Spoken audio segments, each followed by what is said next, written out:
Good morning or good afternoon, wherever you are. Thank you for joining me today.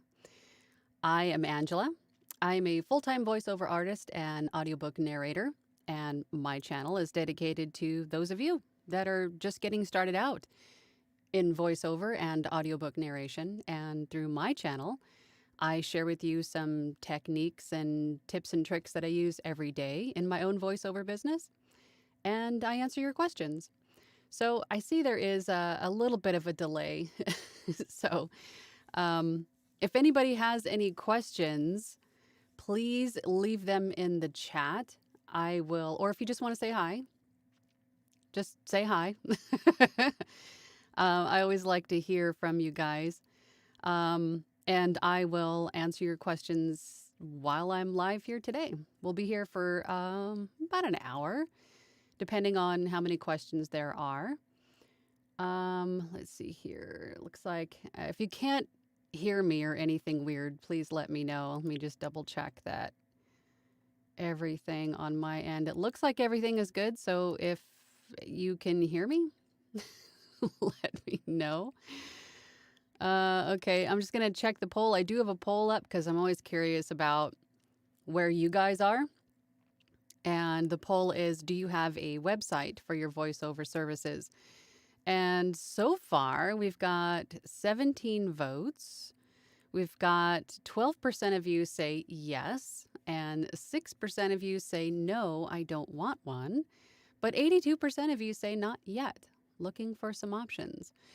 I do have, I know at least one video here on my site that addresses different voiceover websites or different website hosting platforms that are really, really good for voiceover services. I believe it's called Do I Need a Voiceover Website? I think that is the name of the video here on my channel. But through that video, I go through a few different platforms that are available. And I talk about, oh God, there were a lot of them. There was like, I use Wix. I've had no issues with something that I can't do with Wix. It's been amazing. I've even had Kartra, I think at one point I tried, and Kajabi, I even considered at some point because I offer courses. And I think Wix was, I mean, it did everything that I could need it to do. So I definitely recommend Wix. And not, even if you don't have courses or anything to upload, download, any kind of digital asset transactions going on, Wix is a fabulous site. I absolutely love it. And it's really easy to add apps to. And it's just, just templates. You just choose a template and go. Okay, I'm rambling again. All right, so, okay, there's the poll. We've got some questions. So I'm going to dive in and let's get started. Andy Moore is here. Hello, hello. He says evening as it is here. Well, good evening. Thank you for joining us today. Briscoe VO says, hi, Angela. Hello, Briscoe VO. Patrick Sharp is here. Good morning, good morning. I hope all is well. Yes, everything is good for me here. It is 52 degrees here in Arizona, so I really can't complain. Rain would be good, but it's the desert. Jeffrey is here. Hello, Jeffrey. Jeffrey 906 sounds fine. Good. Thank you for letting me know because, technology. I plagued by gremlins, let me tell you. Andy Moore says, yep, can hear you. Great. Thank you. Briscoe also says, I can hear you. Thank you guys for letting me know. Patrick Sharp says, you're broadcasting just fine, Angela. Thank you. Thank you for letting me know. And Simpleton Reviews got the thumbs up. Great. Awesome. Thank you guys.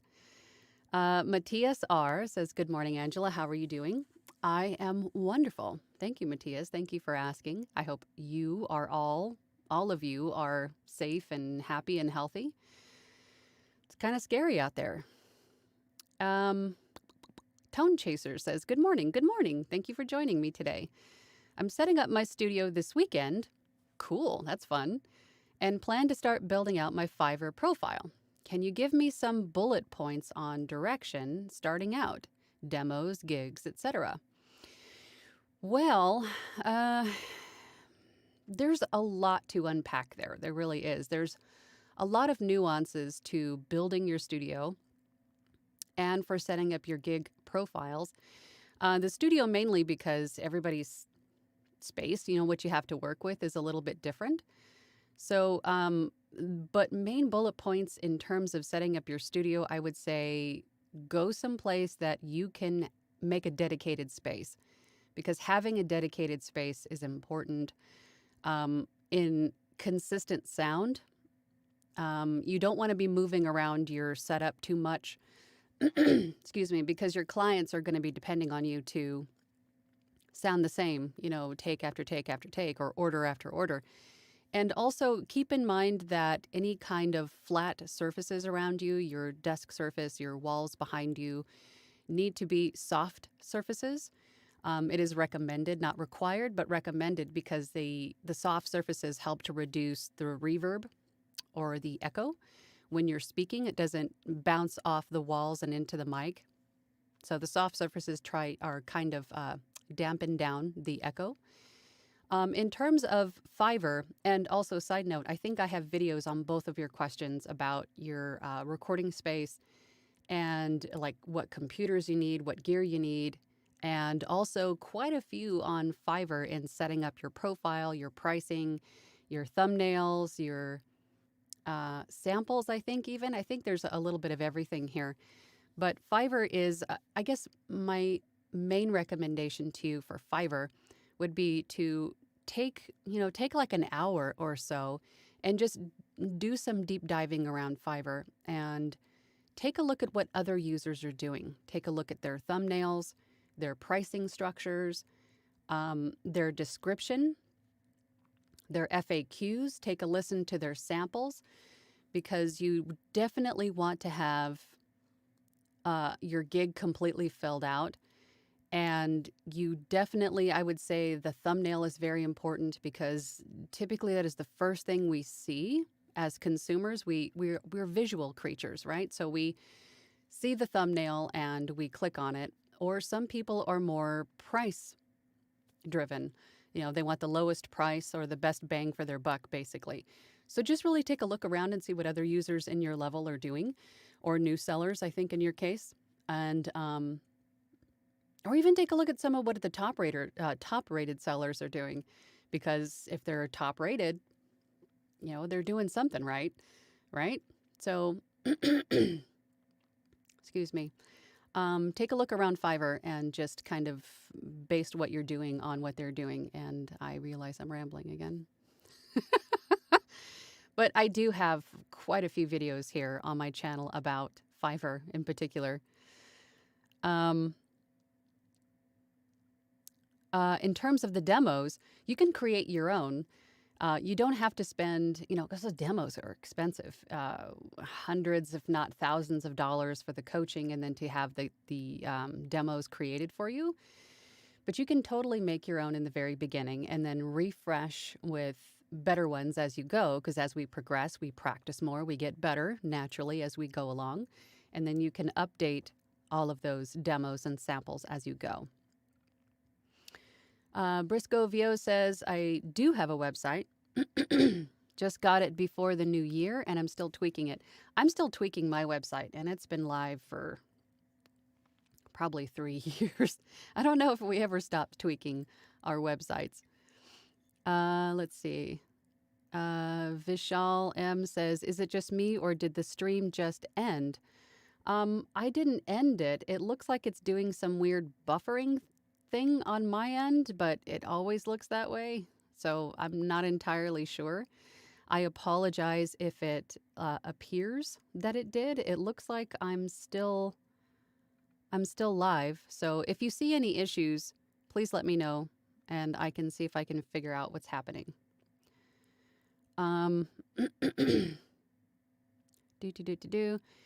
Let's see. I'm just making sure. I'm just skimming through to make sure that no one else is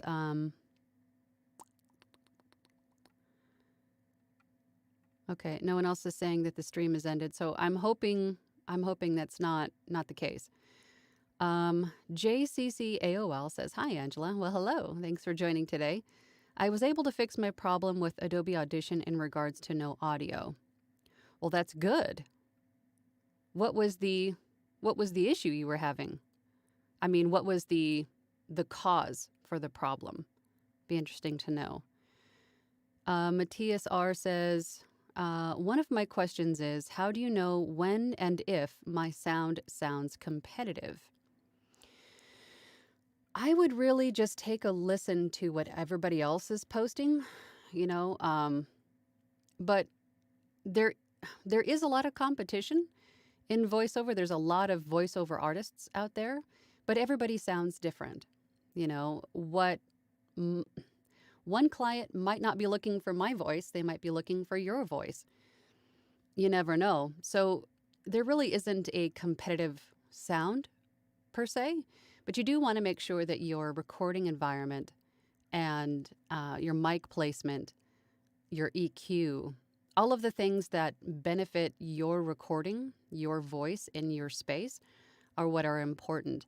If you have questions about how you sound, you can always, there are a ton of Facebook groups that you can join, and you can always post a sample on a Facebook group and ask them for some feedback. And most people will, give you some constructive criticism in terms of, if they hear reverb or maybe there's too much compression, not enough. But getting feedback from other voiceover artists is always a good way to go if you have questions about how you sound. David Schmiedberg, sorry if I butchered that. Hello, from San Diego. I miss the water. Thank you for joining. Matthias R says, not making any money yet. It does take a while. It took me a couple months, I think, before I got my first order. And you just got to treat those clients like they're gold, because there is a lot of word of mouth, I have found. There are a lot of clients that have come back to use my services again and again. And not only that, but tell others about me as well. And of course, that takes time. So definitely don't be discouraged if this doesn't happen for you right away. Sometimes it does take time to build that client base and that reputation. That social proof, I think, was the hardest part for me. The reviews and the ratings that you get. That takes a while to build. So don't be discouraged. Just keep at it. Jeffrey906 says, I did my website through GoDaddy. Oh, yeah. I've heard quite a few people used GoDaddy as well. I think I might have touched on that video, but GoDaddy. The Simpleton Review says, I have Wix for my YouTube channel. Website works great. Yeah, I love Wix. There's nothing that so far I haven't been able to do with Wix. It's fabulous. Andy B is here. Hello, Andy. I know once you get established, your website functions as a clearinghouse where your samples are and maybe a bio. Absolutely. I always recommend having a website because it is a home base, so to speak. Because if you think about it, you have all of these profiles on all of these different voiceover websites. And if you start to also market yourself via social media, you need some place where these people can find more information about you. Maybe you can have some demos on your website. Like you said, maybe a little bit of a bio. Some voiceover artists also have their rate card and some video samples. I mean, there's really no cap on what you could do on your website to promote yourself, for sure. And then at some point, I had pre-recorded meditations, because I do meditations a lot, and I had those listed as digital downloads for sale on my website too. So just a thought, if you have the ability on your website to maybe pre-record certain things and then sell those, you could do that as well. So food for thought. Oh, let me scroll back up here. Andy B says, if you want to do a website on your own, do you recommend any Square or GoDaddy or some other? I recommend Wix for sure. Being a voiceover artist and doing all of the other things that I do, It's been huge in, facilitating just about everything that I want to do.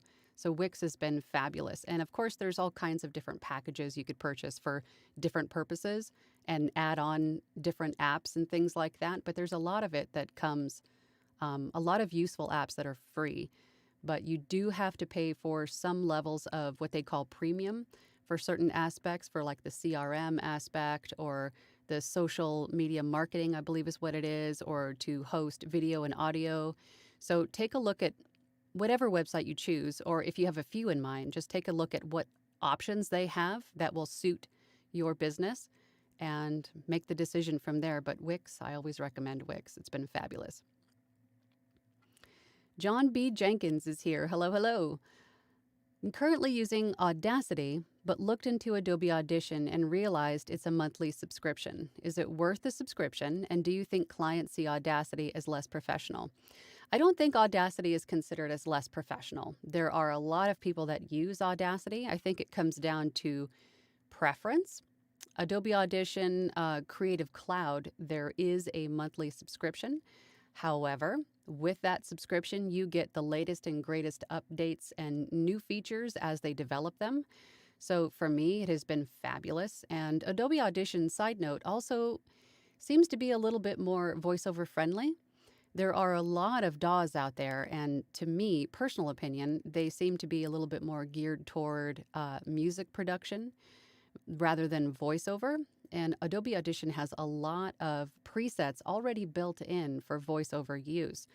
So Adobe Audition for me has been instrumental, I think, in furthering my career and enabling me to do what I need to do for all of the different projects that I work on. So I do think it is absolutely worth the monthly subscription.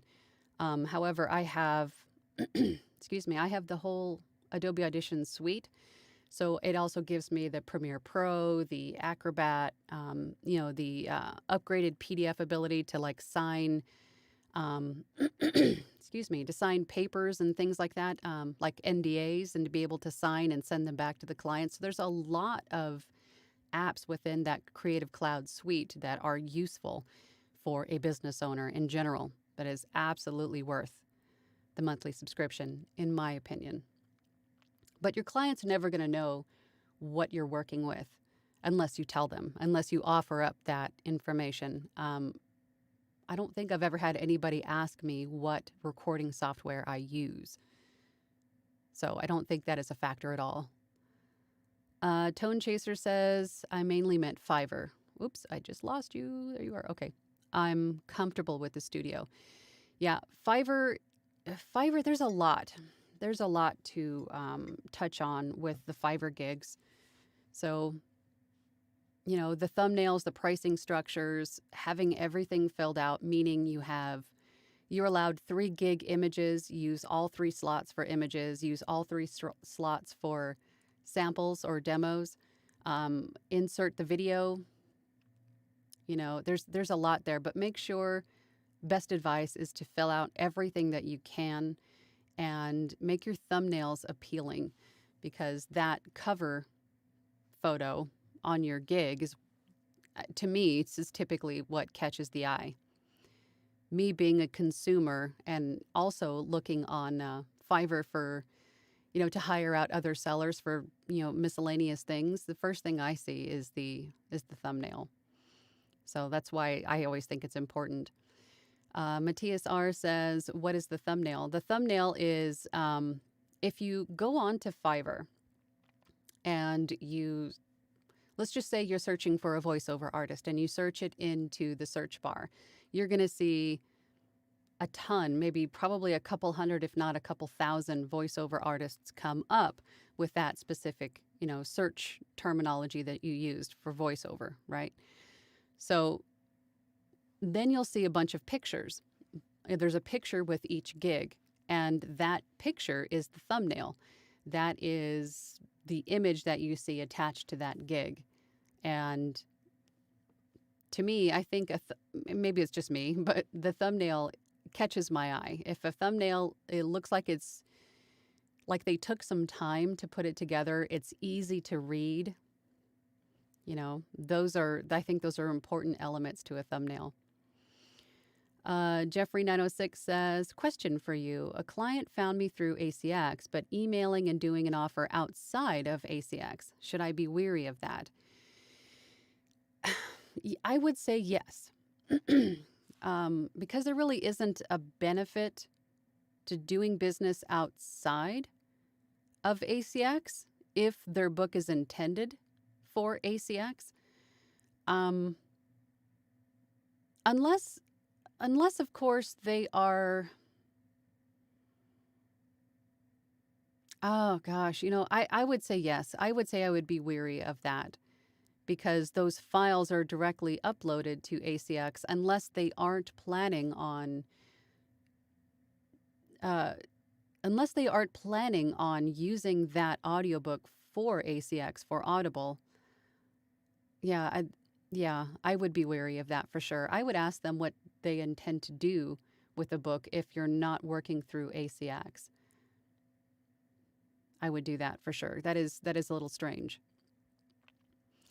JCC AOL says, since I have a portable booth, I use a blanket when I record, and that cuts back on the sound reverberating.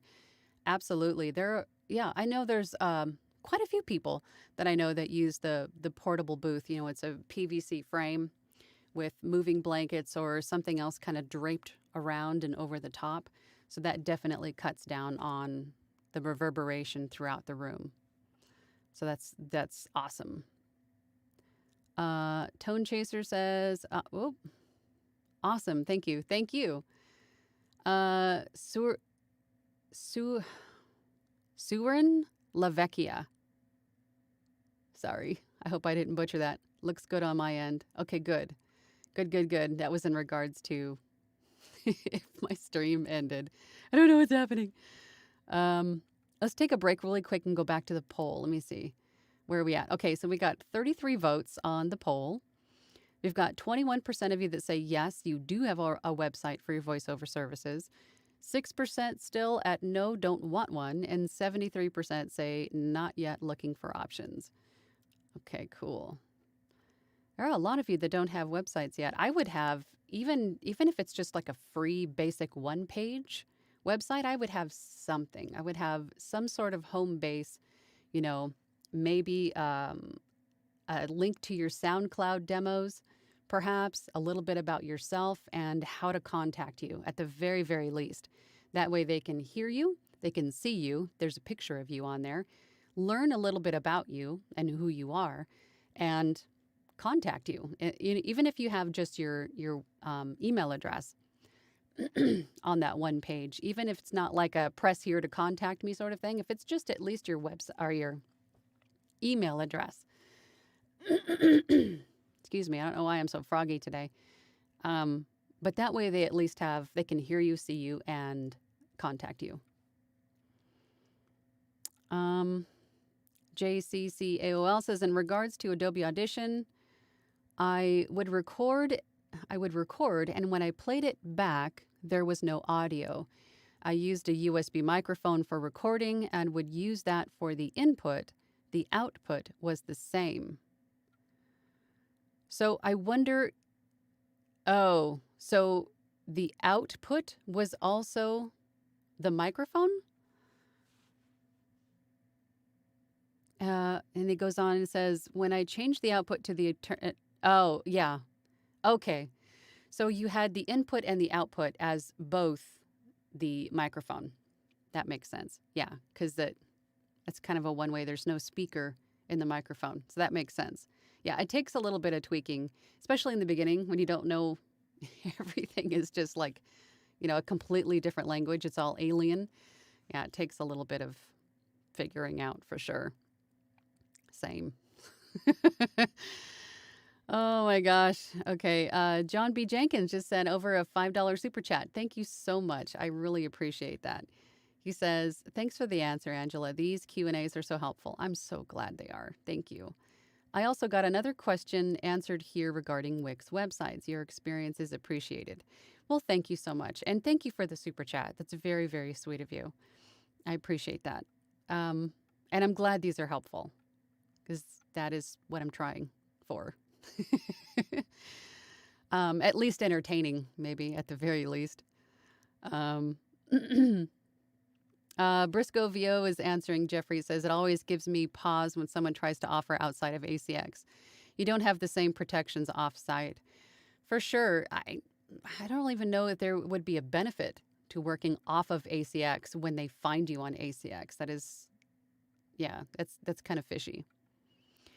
Ken Cruiser says, greetings, Angela, from Vancouver Island, Canada. Well, thank you for joining, and hello, hello. Briscoe VO says, my site is through Uni. It appealed to me because it was lifetime hosting for one price. And for someone like me who is not tech savvy, it was very helpful that they help you set it all up. That is cool. Lifetime hosting for one price. That is really cool. I haven't heard of that one. UENI. I'll have to check that one out. Make myself a note really quick. What is it? UENI. I'm going to check that out. Thanks for sharing that. Jeffrey 906 is answering Briscoe VO, exactly my concerns. Yeah, I would definitely question the motives there. Jan Duplice says, hi, Angela. Greetings from South Africa. Wow. Well, thank you for joining. Andy Moore says, would love to know the reasonings and logic behind those who answered, I don't want a website, because I'm kind of frazzled by that supposed thinking. You know, everybody likes to do business a different way, you know? Maybe they like to solely rely on their pay-to-play websites or their agent or whomever. Some people just, I don't really think there's a wrong way to run your business. Whatever works for you, I suppose, because some people don't like ACX, some people don't like Fiverr, some people don't like Upwork, some people don't like voices.com. Some people don't like, Voice Bunny. I could go on, but it's all personal preference, I definitely recommend having a website for some way, not only for some way to find you, if someone is trying to find you off of one of these other websites, like a pay to play or ACX or what have you, but it's also, it helps you with your SEO, and if someone searches your name, you have all of these sites that come up, and then your website could be the one place that they click on to contact you directly. So I always recommend having a website for sure. I lost my spot. Arthur's here. Hi, Arthur. Hi, Angela. Yesterday submitted the sample prayer as requested by the Fiverr client. I got crickets. This has happened a couple of times. Excuse me, and leaves one with no feedback. Should one ask for feedback? It's happened to me a lot, too. It could be that they're waiting for a few other sellers to respond back with their samples, and they're choosing. Maybe there is a team of people that need to listen to all of these samples to make a decision. Maybe you weren't the voice they were looking for. It could be any number of things, but you can't take it personally. You just can't. You just have to keep moving forward. Just move on to the next one. Go into those buyer's requests on Fiverr and start submitting some of those. Go into ACX. Keep moving forward with something else. Don't get too hung up on why don't they respond, or why don't they like me, or is my price too high? People are going to do what they're going to do, and we don't know exactly why or when they're going to do it, but you just got to keep moving forward. So you could reach out to them and say, hey, what are your thoughts? Perhaps I can provide a different take with a different tone, a different pace. You could do that too, but I wouldn't get too hung up on the fact that they didn't respond to you after a day or even two. I have had people get back to me months later because they had something come up, or maybe the project fell through and they're picking up on a different project months later, but did like you, but for whatever reason didn't tell you they liked you. It could be any number of things, but you can't take it personally. Let it roll right off your back and keep moving forward. That's what I would do. Jeffrey906 says, is it a meditation app? Are you asking me about the meditations? I have voiced a few voice meditation apps. Um, I had purchased from Fiverr, a seller on Fiverr, a bunch of non exclusive meditation scripts that I use to record meditations, like guided meditations, hypnosis, that sort of things, and then added royalty free music to them because I have a subscription to Storyblocks. So I created a whole new meditation and then I would sell those as pre recorded, as is, basically.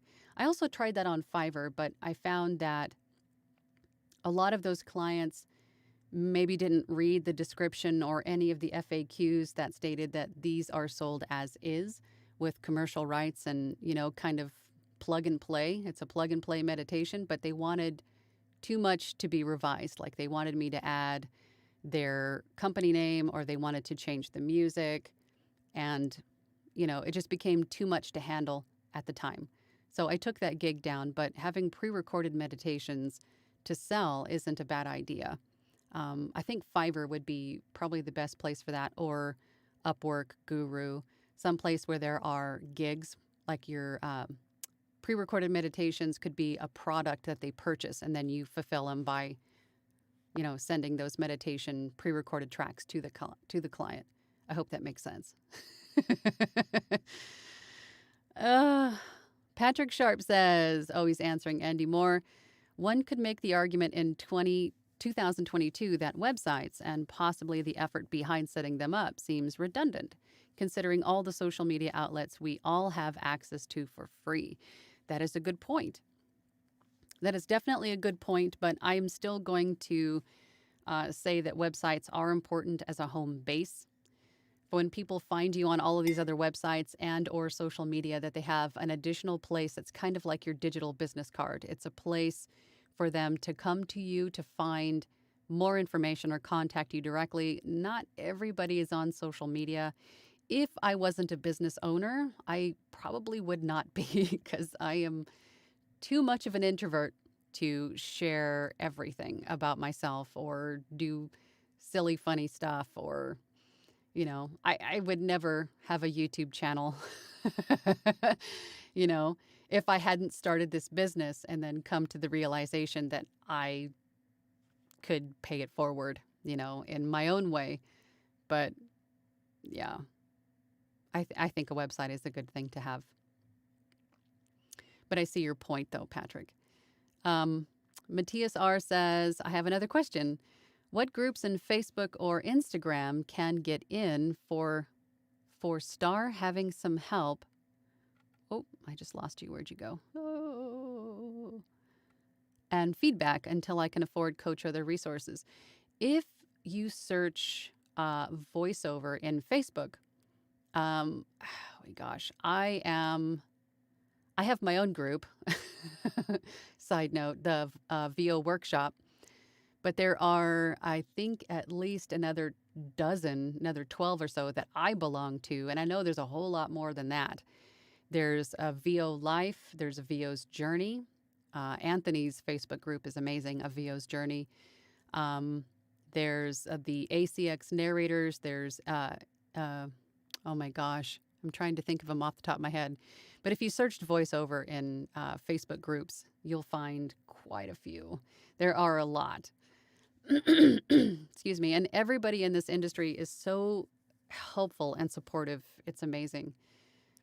You'll be welcomed with open arms, more than likely.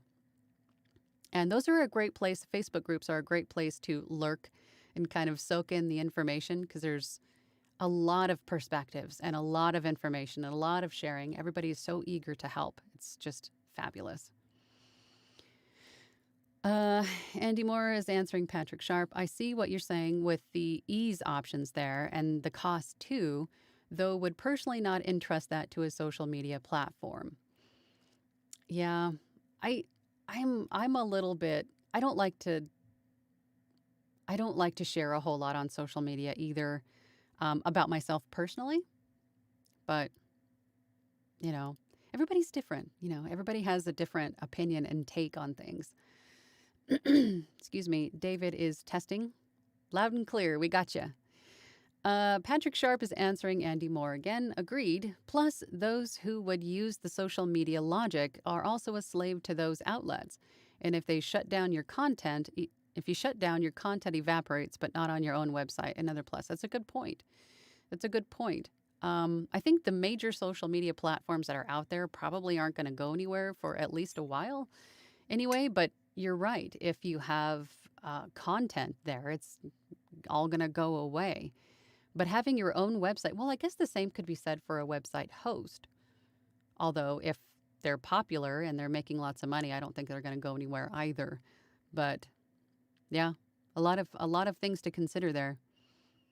Um, Andy Moore says, oh, he's answering Patrick. I have personal opinions that are not conductive to long-lasting social media accounts. Hence, I host my own site and hope to host them for others too in the coming months. Fabulous. So do you hope to host them for others? So do you, oh, I'd like to know what you mean about that, and hope to host them for others too in the coming months. For social media accounts or for other people with websites? I'm sorry, I got distracted. Squirrel. David says, is there a maximum word limit to these questions? I think the chat box has a limit of 200 characters per message, I believe, if that answers your question. Indoor Plants Channel. Hello, hello. Hi, Angela. Thank you for joining.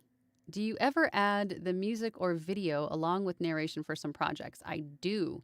Mainly e-learning type of projects or meditation. There have been a few times where I've added commercial. The customer provided me with a video and a script. And having the video is very, very helpful in determining what kind of tone there is, and so is having the music. But there have been a couple times where the client just provided a soundless video with a script and said, here, I'd like you to narrate this and add some music. And then there's also been times where I've done meditation videos for a couple of YouTube channels where they gave me a script and that was it. And then I would add the video footage and also the music for them as well. So I have, and that is where having more apps than Adobe Audition in in Creative Cloud comes in handy, like having Premiere Pro, because you can swap back the audio back and forth from Premiere Pro to Adobe Audition. And all of those apps connect dynamically, so you could take, even in After Effects, you could have some sort of an animated gizmo that you create in After Effects and then pull that into Premiere Pro. The Creative Cloud is just amazing. And it's one of the reasons why I have the entire suite, because there's just so many things in there that are useful for me as a business owner and having a studio of my own and working with video and music and audio. I'm rambling again. I apologize. Oh my gosh. Arthur, thank you. Trinchera Music just donated $5. Here's a coffee for your generous. I've got my coffee, but I will definitely have one on you. Thank you so much, Arthur. That is so sweet of you. You guys are the best. Thank you so much. I lost my place. Oh, here we go. Okay. Suwern Lavecchia, and I'm so sorry if I'm butchering your name. I'm trying. I don't have my eyeballs on. I should probably put them on. Hello, Angela. A question for you. One thing I find incredibly difficult is self-direction. Is there a process you use to self-direct yourself? I ask the client a lot of questions up front. Sometimes probably to my own detriment. They're going like, God, is this woman, what is wrong with this person? I ask a lot of questions of the client up front. And that is typically, what is the purpose of this script? What is the tone? Who is my audience? All of these things are important to know so I can provide you with the correct tone. Am I talking to a group of children? Am I talking to a bunch of adults in a workplace? Does this need to be professional or a little bit more laid back and kind of relaxed? Is this more conversational? I guess is what I'm looking for.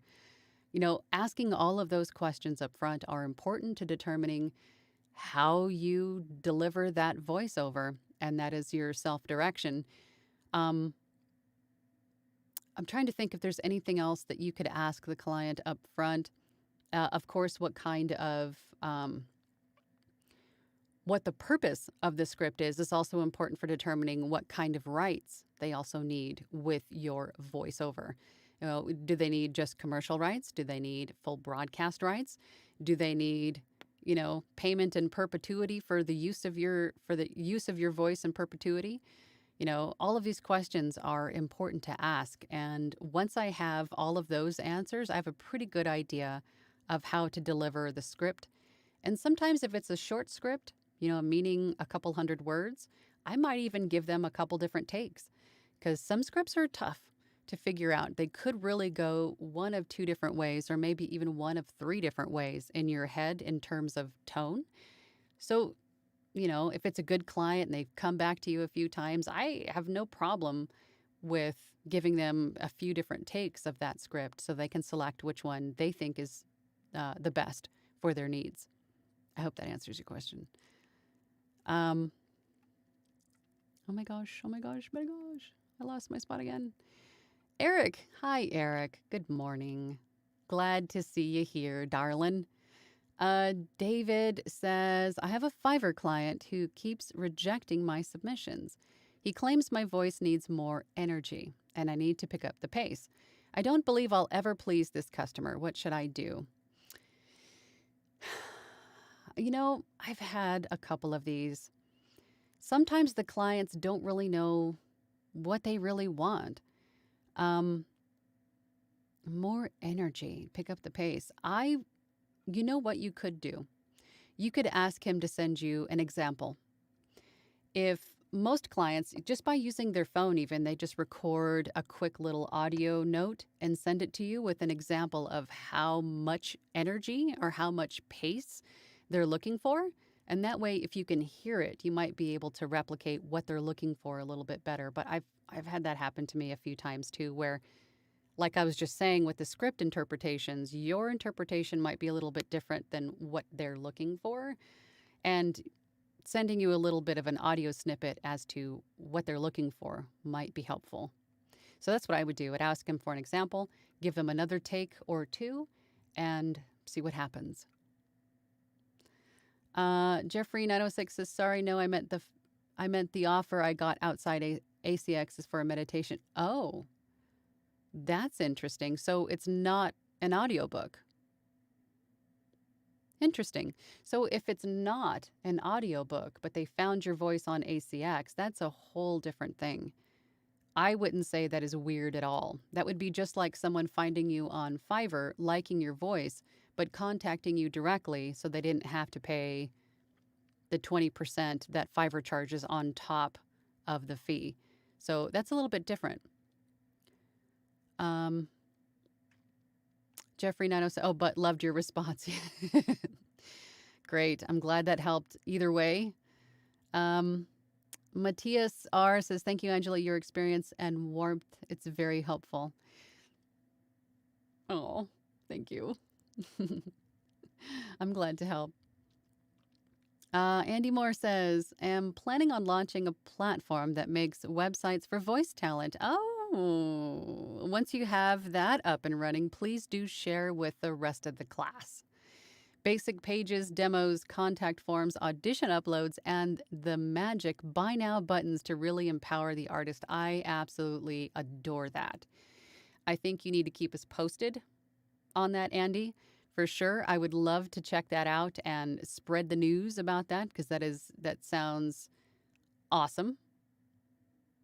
I really, really like that. Audition uploads and yep, buy now buttons. Yeah, for sure. Action, take action, buy now. Pam Miller is here. Hello, Pam. Hi, Angela, new here and in planning stages. The planning stage takes a while, because there's so much to consider.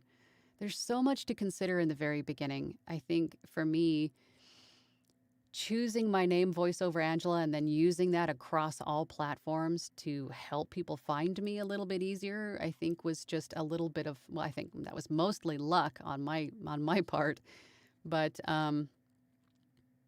planning everything out and where you're going to post your, which pay to play sites you're going to post your profile on, and what demo or samples to use, what equipment to buy, how to set up your recording space, websites. There's so much. There's so much in the very beginning, and we're here for you. You find a lot of helpful people in this industry. So if you have questions or you get stuck on anything, like I was telling you guys earlier about the Facebook groups for voiceover artists are a great place to be. There's so much information, so much sharing and support in this industry. So you could definitely find a lot of information to help you plan in one of these Facebook groups. You can come over to mine if you're not already in it. It's the VO Workshop is my Facebook group. Andy says, put about 5 months development time into it already. Close to launch, but still a lot to do. I think talent should be able to host their own Fiverr gig style pages with all the money going to the VO. Absolutely love it. Please let me know when it is ready for launch. Love it. Musical Neptunian. Great name. Hello, Angela. Hello. Do you go by Neptunian, Mr. Neptunian, or musical, or Miss Neptunian? Are there sites with more jobs for non-American accents? Australian accent here, so I miss out on most jobs where people want American or British accented people. If you are good at accents and you can do an American or British accent, I would definitely list all of the accents you can do. But being on this side, on the American accent side, I have lost out to jobs where I couldn't do an Australian or a British accent. So I totally see what you're saying, but there's a place for every voice. And for me, I'm not the best at accents, and trying an Australian accent for me was difficult. I can't get it down. I could do a short, maybe a sentence or two, but I would not be able to sustain either a British or an Australian accent. But there is a need for every voice, every accent, every age, every gender, so definitely list on all of your profiles that you have an Australian accent. And if you can pull off an American and a British too, at least practice and see if you can. I would list those two. That'll just make you more valuable to your clients if you can do a number of accents. But don't be discouraged and think that Australian isn't asked for. I have lost out on jobs where I could not do an Australian accent. So there is definitely a need. Sorry, guys, I'm a little froggy.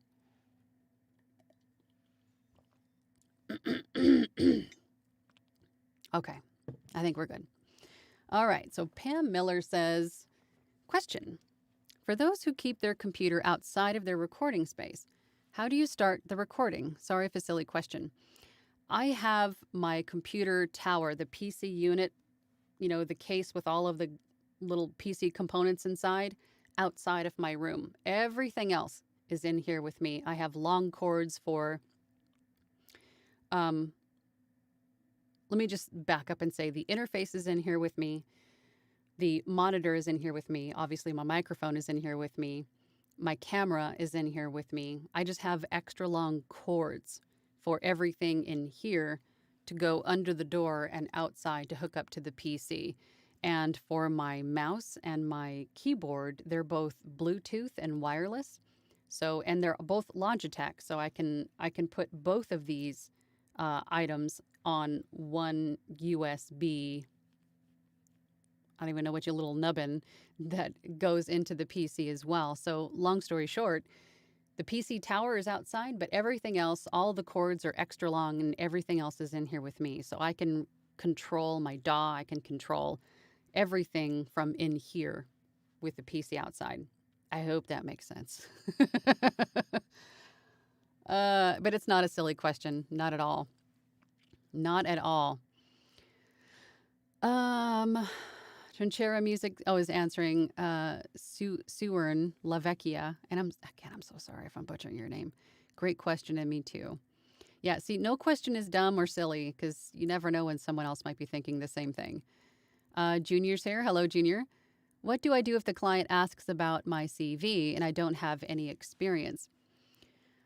I've never had anybody ask me what I have or have not done in the very beginning. I know some people have, and you could say that maybe you are new, and you are just getting started out, but I would definitely offer them a sample so they can hear what you have to offer, because I find that some clients don't really mind if you aren't, if you're not tenured, in this industry.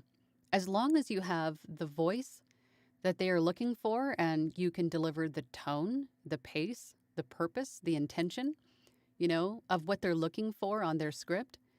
Some clients don't care if you started yesterday or 10 years ago. As long as you can deliver what they're looking for, that's all that really matters. So I think I would approach that in that way. I would say, I have, um, I am somewhat new to this business, but I would be happy to offer you a small complimentary sample of your script so we can see if we're a good match, something of that nature. I would definitely do that. But I've never had anybody ask me about um, what I have done before. I've had people ask me about, I think in that vein of question, someone has asked me about a video game, if I could do video game voices and if I had anything to offer them sample wise so they could hear what I sound like doing that character, that sort of thing. But in that regard, you could just record a sample script of some sort of a video game, come up with your own character and record it, try a few different voices, and then send that to them. But ultimately, I think what they're asking is for a sample. They want to hear an example of what you sound like, I think, more often than not. More than what's your experience, with doing these, if that makes sense. Patrick Sharp is answering Pam Miller. You could hit record, walk into the booth, record your session, then exit the booth and stop the recording. Or you could always use a solid state device like a Zoom recorder, etc. Yeah, Patrick's right. There's a few different ways you could do this, but for me, everything is in here and all the cords for everything in here is run an extra long cord under the door to the PC outside. There are people that have like a Whisper Room, Studio Bricks. They have a booth, a dedicated booth where the PC is outside. Same thing. All of their editing gear is outside, and they have a monitor and some wireless keyboard, mouse inside where they can control the monitor from inside the booth, but everything is outside the booth. Or you can, like, I think that was Patrick. I'm sorry, my memory is garbage. Yeah, like Patrick said, just hit record, walk in. I mean, you're just going to cut out that dead space anyway, right? At the head and the tail. So whatever works for you. Sewer in Lavecchia says, thank you, Angela, for your answer. You're welcome. And again, I'm so sorry if I'm butchering your name. Andy Moore says, regarding client who moans about energy, offer then live direction to shut them up once and for all. That is also an option, for sure. But, definitely, if you offer live direction, there is usually an additional fee for that as well, because that's additional time spent coordinating when to meet up, or, the connection time, going through the script. That's going to take some additional time, but that is definitely another way to do it. Musical Neptunian says, thank you. I am new here. Well, thank you for stopping by. Thanks for joining. Patrick Sharp says, I mentioned Zoom or handy type recorders because they produce almost no interference and they are very silent. so they would work well in the booth itself so you can see it. I have a Zoom that I used for travel purposes, and they are fabulous in a pinch. Um, you could even, and those of you that are familiar with Anthony Pica, he's currently like renovating his house. So he's recording his voiceovers in his truck. And that is what he's using. I believe he's using his Sennheiser 416 and a Zoom recorder to do his voiceover work. And then it records into the Zoom recorder. And then he takes it back to his house and does the editing and sends it off. So they are very handy to have. Lilokin says, hello, Angela. Hello, hello. Thanks for stopping by. Jeffrey906 says, I started in reverse of you, Angela. Live stream YouTube channel, then add VO. Getting the gigs is tough, but must keep at it. Just enjoy it so much. Yeah, I find live streaming is fun. You know, it scared me half to death just being the introvert that I am. But you guys have made it fabulous. You guys have made it so easy and enjoyable to do this. So whatever works, right? All of our journeys are different. They all start out different ways. I always find it interesting on how people get started in voiceover and what they did before they got into voiceover. Very interesting. Let's hop over to our poll again really quick. I'm just curious. Okay, so we have 46 votes and 28% of you. The question was, do you have a website for your voiceover services? 28% of you said yes. 7% now say no, don't want one. And then 65% say not yet, looking for options. Okay, great. We've had a lot of great discussions here today about websites, for sure. But again, I always recommend having one, but you know, whatever you want to do, you do you, whatever you feel is right. Okay, I think we left off. Yeah, Briscoe VO says, how much pre-editing do you do before you send it to your editor? I know I'm paying for their services, but I can't help myself from fixing what I'm recording. I edit everything that I do. I have used an editor a couple of times in the span of my audiobook career. Maybe 3 or 4 times I think I've used an editor, but everything else I've edited myself. So what I do is I record and then I apply my rack and then I listen through it once and adjust or remove any of the breaths or, you know, the pauses that are too long or and remove the retakes, you know, the mistakes that you make. Adjust the head and the tail to what they should be for audiobooks and then normalize it, test it, make sure that the RMS is right, the noise floor is right, and then I send it off. It's usually when maybe because I know how I want it to be, and I know that maybe it's just the control. I know it's going to be right when I send it out and I did everything, but there's been a few times when I've been in a pinch and I needed some outside help. So I'd say 97% of what I do is edited and produced by myself and myself alone. But yeah, it's really easy to over edit too. It's really easy to over edit because you just fixate on everything that you're doing or not doing, right? Andy Moore sent thank you. Sent a super chat. Coffee on me for keeping up with so many different lines of thought. I'm surprised I'm not like squirrel. We'll keep you posted on the platform. Thank you. Yes, please do. I'm really interested to hear more about your developing website for voiceover artists. I think that is something that is definitely needed. And I would love to hear more about it. And I would love for you to share it on this platform because I think it's an amazing thing that you're doing. And I would love to hear more about it for sure. And thank you so much for the super chat. I appreciate that.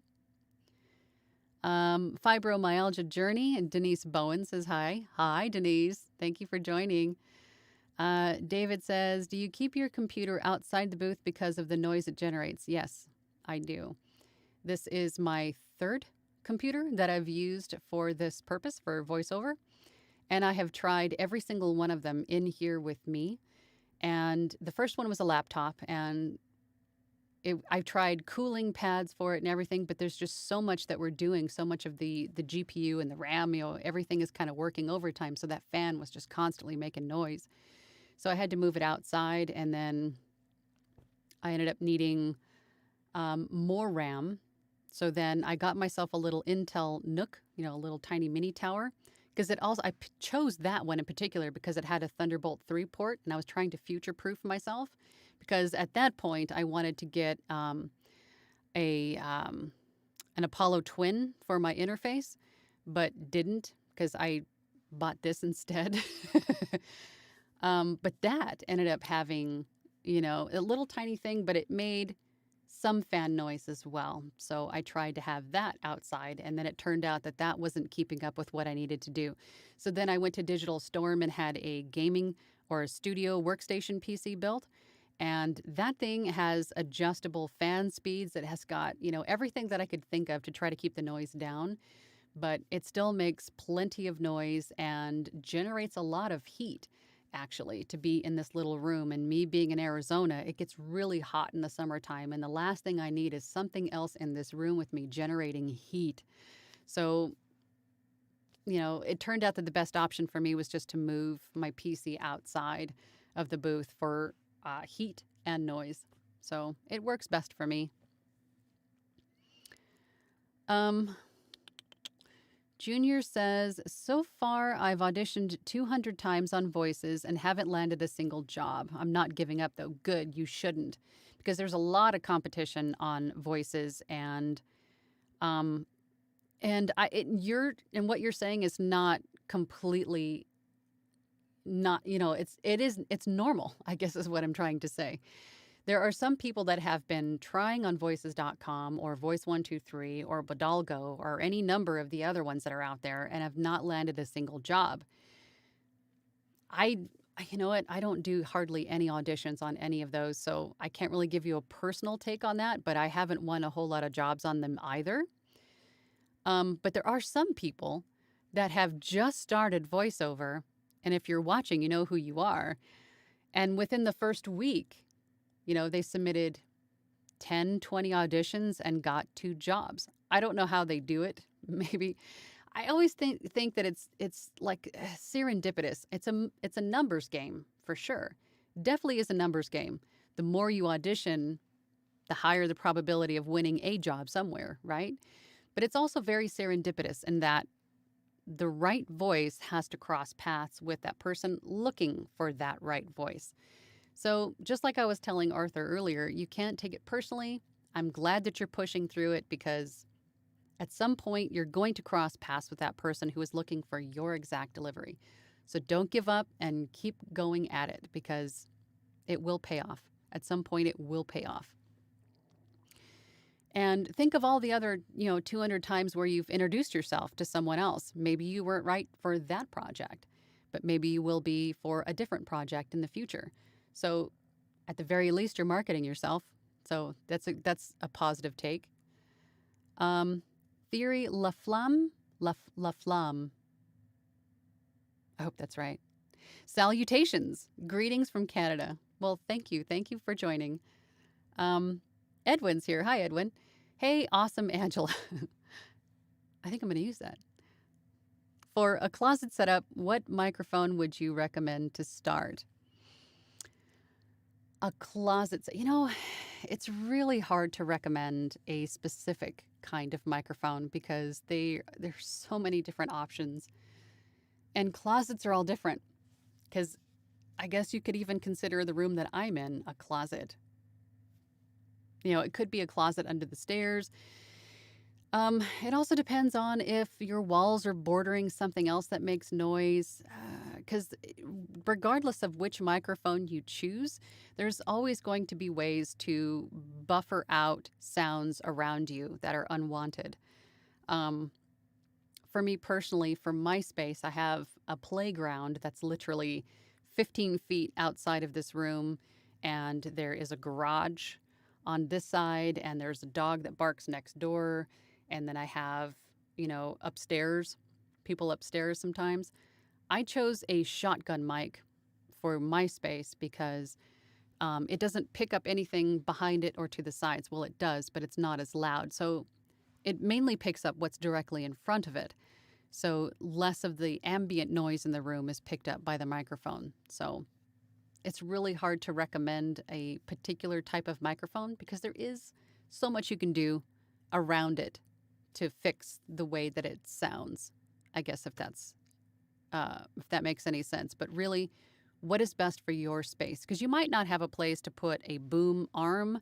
You might need a stand, or you might need, or only have space for a USB mic on its own little stand. You know, there's so many different configurations of microphones and how to mount them and use them.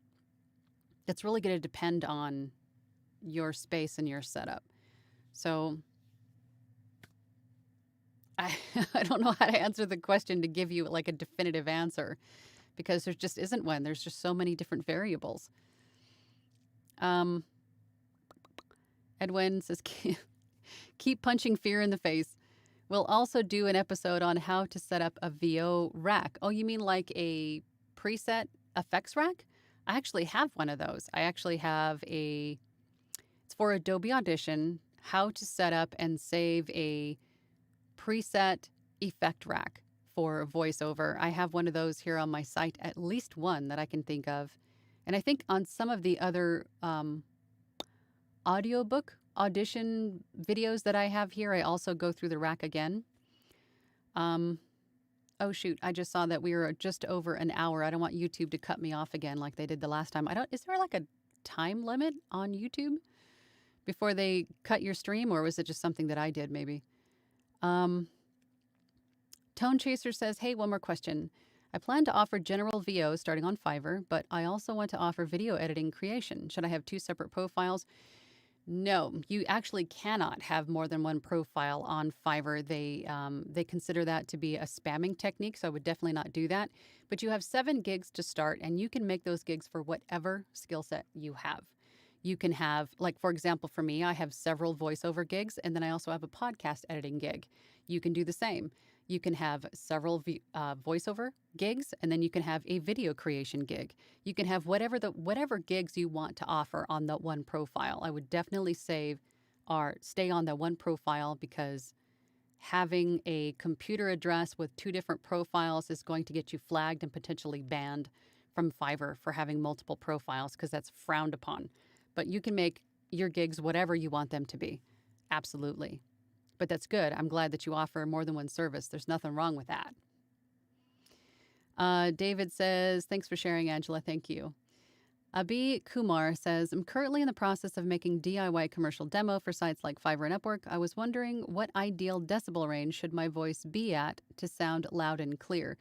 I typically finish off all of my voiceovers with normalizing to -3 dB. Some will recommend -1 dB. I would say anywhere, and either one of those or anywhere in between would be fine. So,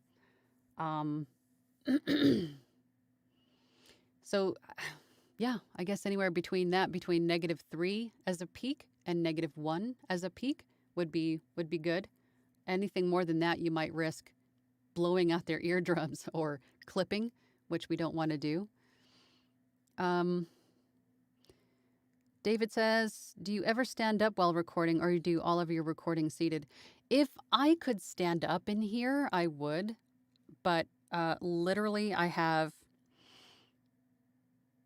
my desk takes up more than half of my office here. And then I have just enough room to open my door to exit. So the remaining space is taken up by pretty much my chair.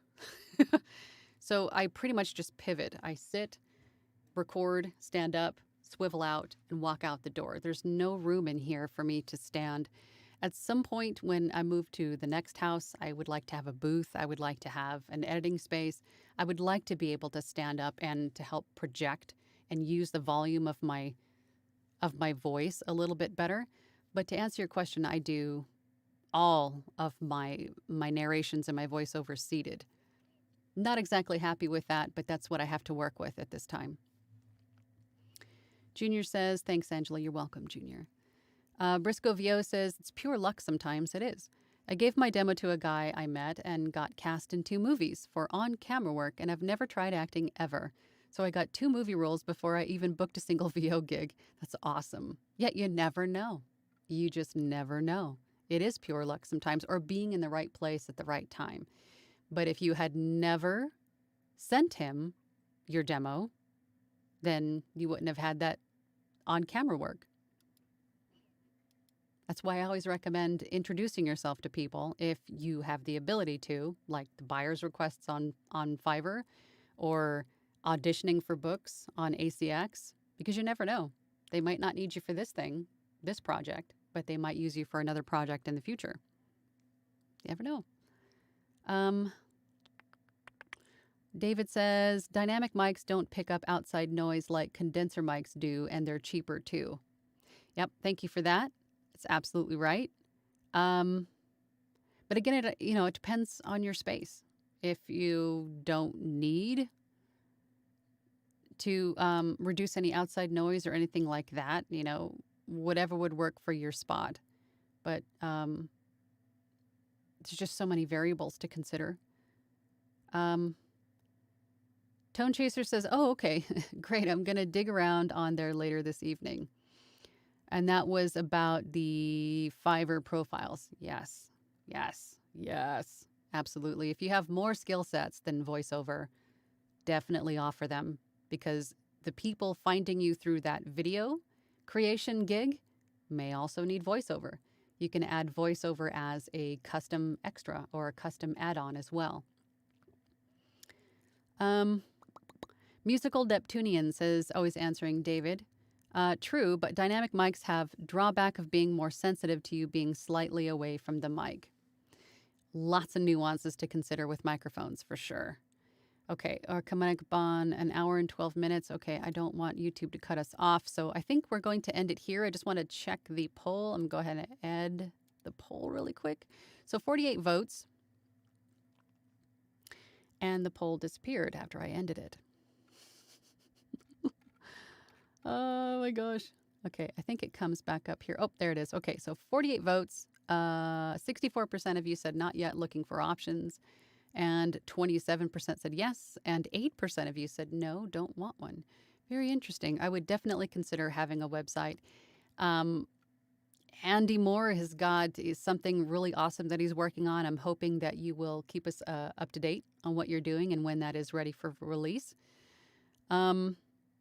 Tone Chaser says exactly what I was thinking. Yeah. Thank you, Andy. I really appreciate and enjoyed the information that you sent as well. Really interested about your VO hosting site. Would be really interesting to see. All right. Well, I am going to sign off here, I think, because, again, I don't want YouTube to cut me off. And because they have before.